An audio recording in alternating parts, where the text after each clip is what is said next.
When God seems distant, we can't feel or hear him. Even our fervent prayers and tears seem to go unnoticed, leaving us feeling alone and unworthy.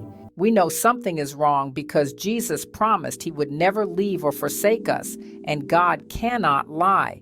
To be sure, God never abandons his children. But we might not receive answered prayer, hear him, or feel his presence for 4 reasons. God allows our faith to be tested. God has often told us what to do next, but we haven't obeyed. Or we may be living in unconfessed sin, which hardens our hearts toward God.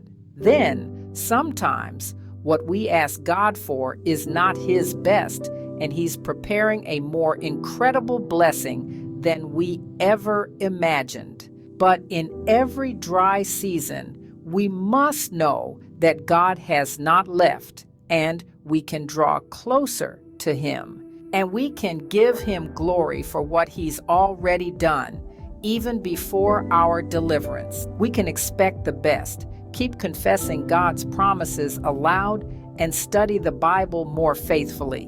We can confess sin, forgive any unforgiveness, and get help breaking addictions. Finally, we must find ways to step out in faith, acting as if we already possess what we asked God for.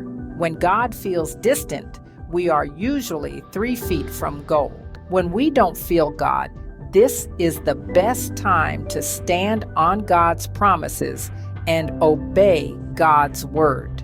James chapter 1, verses 2 to 3. My brethren, count it all joy when you fall into various trials, knowing that the testing of your faith produces patience. Matthew chapter 28, verse 20. Jesus says, "And surely I am with you always, to the very end of the age." God bless you.